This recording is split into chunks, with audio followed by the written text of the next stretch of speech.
Bhaskar's area YouTube ఛానల్కు స్వాగతం. ఈరోజు ఉన్నటువంటి విద్య మరియు ఉద్యోగ సంబంధిత సమాచారంలోకి వెళ్తే, నేటి నుంచి ఆంధ్రప్రదేశ్ రాష్ట్ర వ్యాప్తంగా ఏపీ టెట్ పరీక్షలు 21వ తేదీ రోజు ఉదయం మధ్యాహ్నం వరకు పరీక్షలు జరగబోతున్నాయి. ఈ రోజు నుంచి ఉపాధ్యాయ అర్హత పరీక్ష ఏపీ టెట్ శనివారం నుంచి ప్రారంభం కానున్నాయి. ఈ నెల 21వ తేదీ ఉదయం మరియు మధ్యాహ్నం 2 పూట్ల పరీక్షలు జరుగుతాయి. రాష్ట్ర వ్యాప్తంగా 5,25,789 మంది టెట్కు దరఖాస్తు చేసుకున్నారు. ఏపీ, ఒడిశా రాష్ట్రాలతో పాటు హైదరాబాద్, చెన్నై, బెంగళూరు నగరాల్లో మొత్తం 150 పరీక్షా కేంద్రాలు ఏర్పాటు చేసినట్లు అధికారులు తెలిపారు. శనివారం పేపర్ 2A గణితం, సైన్స్తో పరీక్షలు ప్రారంభమవుతాయి. 12వ తేదీ వరకు సబ్జెక్టులకు, 13 నుంచి 21 వరకు SGT అర్హతకు పరీక్షలు జరుగుతాయి. కాగా రోజుల వారీగా ఎంతమంది పరీక్షలు రాస్తున్నారనే వివరాలను పాఠశాల విద్యాశాఖ వెల్లడించలేదు. 2018 తర్వాత ఇప్పుడు నిర్వహిస్తున్నందున టెట్కు డిమాండ్ పెరిగింది. మరోవైపు ప్రైవేట్ పాఠశాలల్లో పనిచేసే వారికి టెట్ తప్పనిసరి చేయడంతో దరఖాస్తులు వెల్లువెత్తాయి. ఏర్పాట్ల విషయంలో పాఠశాల విద్యాశాఖ విఫలమైనట్లు విమర్శలు వస్తున్నాయి.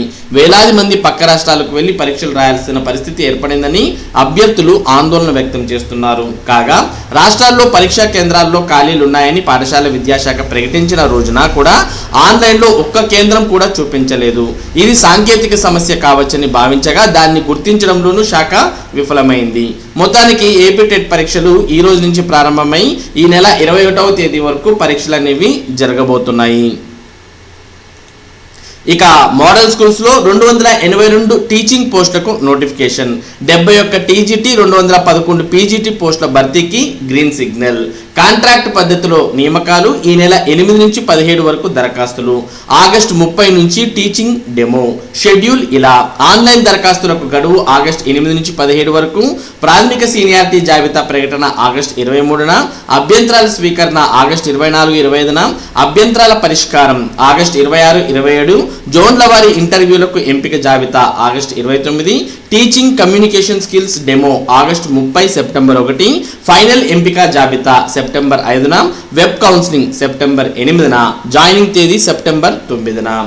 రాష్ట్రంలోని మోడల్ స్కూళ్లలో 282 టీచింగ్ పోస్టుల భర్తీకి ప్రభుత్వం అనుమతించింది. కాంట్రాక్ట్ ప్రతిపాదికన ఈ పోస్టులను భర్తీ చేస్తారు. వీటిలో 71 trained graduate teacher TGT, 211 post graduate teacher PGT పోస్టులు ఉన్నాయి. అభ్యర్థుల అర్హతలు, ఇతర ప్రాధాన్యాలను పరిగణనలోకి తీసుకుని ఇంటర్వ్యూల ద్వారా ఎంపిక చేస్తారు. ఈ మేరకు పాఠశాల విద్యాశాఖ శుక్రవారం నోటిఫికేషన్ విడుదల చేసింది.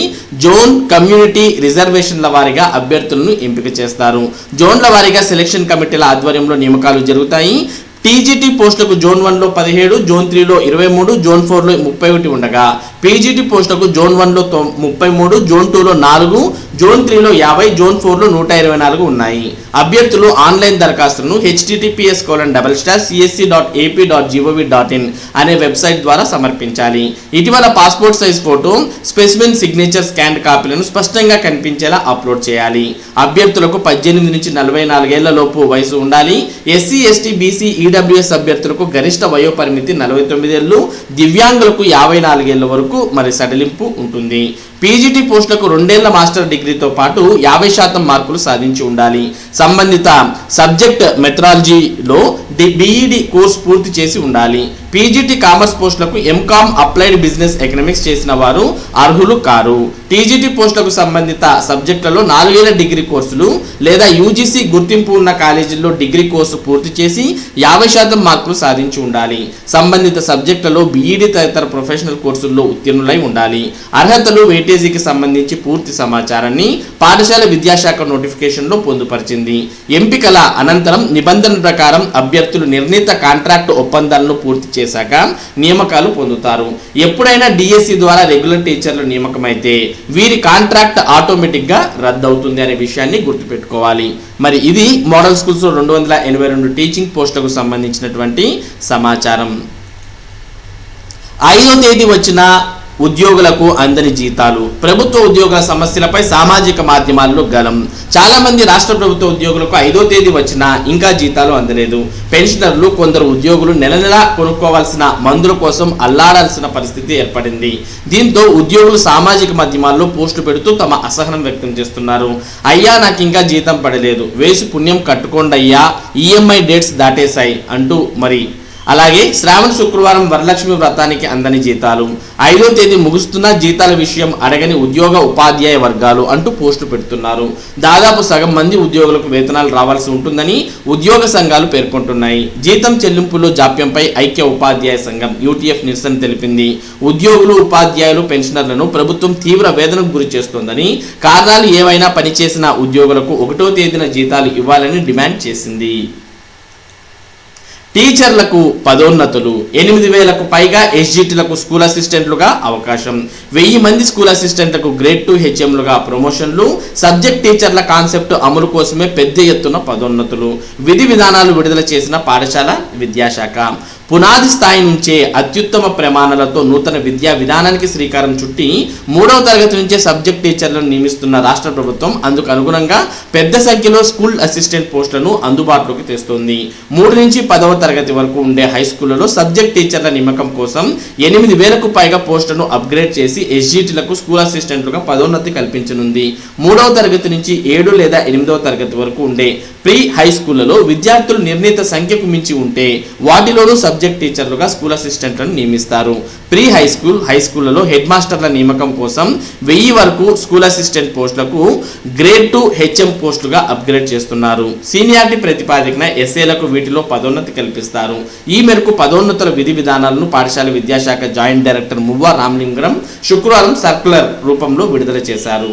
10వ తేదీలోగా సీనియారిటీ జాబితాలు. School assistant, grade 2 head master పోస్టుల్లో పదోన్నతులకు సంబంధించి జిల్లాల వారీగా సీనియారిటీ జాబితాలను ఈ నెల 10వ తేదీలోగా రూపొందించాలని రీజనల్ జాయింట్ డైరెక్టర్లు జిల్లా విద్యాశాఖ అధికారులకు సూచించారు. ఇప్పటి వరకు రకరకాలుగా అన్వయించి పదోన్నతులు చేపట్టడం న్యాయ వివాదాలకు దారి తీసినందున ఏకరూప నిబంధనలు అనుసరించాలని స్పష్టం చేస్తూ సర్కులర్లు పొందుపరిచారు. ఎస్ఏ హెడ్ మాస్టర్ పోస్టులకు సంబంధించి నిబంధనలున్నాయని, అలాగే కొన్ని వర్గాలకు ఇతర అర్హతలను పరిగణనలోకి తీసుకొని పదోన్నతులు కల్పించాలని ప్రభుత్వం ఉత్తర్వులు ఇచ్చింది. ప్రభుత్వం ఎప్పటికప్పుడు జారీ చేసే మార్గదర్శకాలను అనుసరించి పదోన్నతులు కల్పించాలని స్పష్టం చేశారు. ప్రభుత్వ జెడ్పీ పాఠశాలల్లో గ్రేడ్ 2 ప్రధానోపాధ్యాయ పోస్టులకు జోన్, జిల్లాల ప్రాతిపదికన స్కూల్ అసిస్టెంట్ల సీనియారిటీని గుర్తించేటప్పుడు ఏపీ ఎస్ఎస్సి 1996లోని 33, 34 నిబంధనలు అనుసరించాలి. పదోన్నతుల్లో ఏపీ సబార్డినేట్ సర్వీస్ నిబంధన రూల్ 22 పాటించాలి. టీచర్ల సీనియారిటీకి పోస్టులో చేరిన తేదీని పరిగణనలోకి తీసుకోవడంతో పాటు క్రమబద్ధీకరణ లేదా ప్రొబేషన్ పీరియడ్ ఆమోదం ఆధారంగా చేపట్టాలి. ప్రభుత్వ జిల్లా పరిషత్ యాజమాన్యాల్లోని స్కూల్ అసిస్టెంట్ పోస్టులను పదోన్నతి కోసం కేటాయించాలి.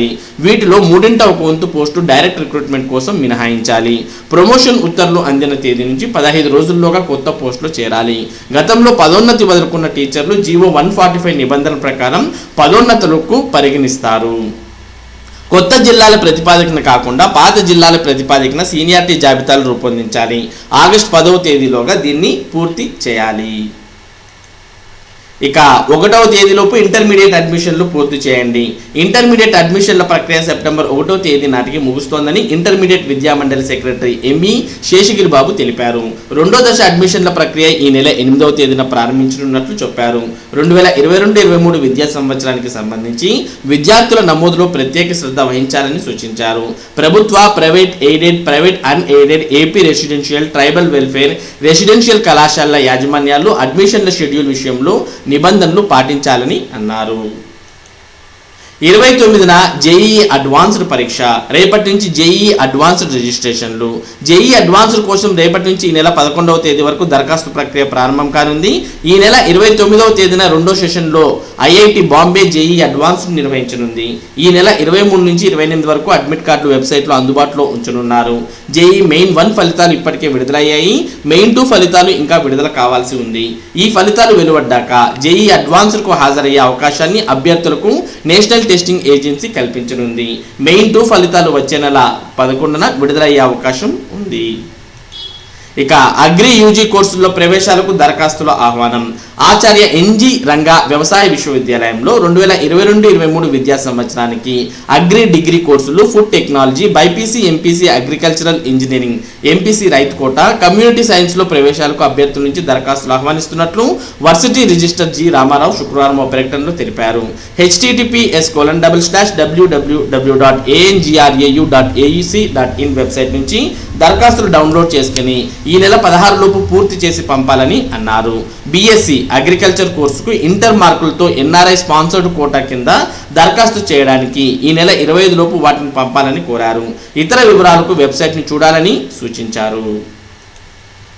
ఇక ఎడ్సెట్ లో 96%, లా సెట్ లో 89% అర్హత. ప్రవేశ పరీక్షా ఫలితాలు విడుదల. ఫలితాలను విడుదల చేస్తున్న ఉన్నత విద్యామండలి chairman Hemachandra Reddy, vice chairman Lakshmamma, వీసీడి Jamuna, vice chairman Rammohan Rao. BEd ప్రవేశాలకు నిర్వహించిన ఎడ్సెట్ లో 96%, న్యాయ విద్యలో ప్రవేశాలకు నిర్వహించిన లాసెట్ లో 89% మంది అర్హత సాధించారు. శ్రీ పద్మావతి మహిళా విశ్వవిద్యాలయం నిర్వహించిన ప్రవేశ పరీక్షా ఫలితాలను శుక్రవారం ఉన్నత విద్యామండలి కార్యాలయంలో చైర్మన్ హేమచంద్రారెడ్డి విడుదల చేశారు. మరి ఇవి ఈరోజు ఉన్నటువంటి విద్య మరియు ఉద్యోగ సంబంధిత సమాచారం. ఇటువంటి ముఖ్యమైన సమాచారాన్ని భాస్కర్స్ ఏరియా మీకు అందిస్తూ ఉంటుంది. మరి ఈ సమాచారం మీరు పొందడానికి మన భాస్కర్స్ ఏరియా యూట్యూబ్ ఛానల్కు సబ్స్క్రైబ్ అవ్వండి. Thank you for watching this video.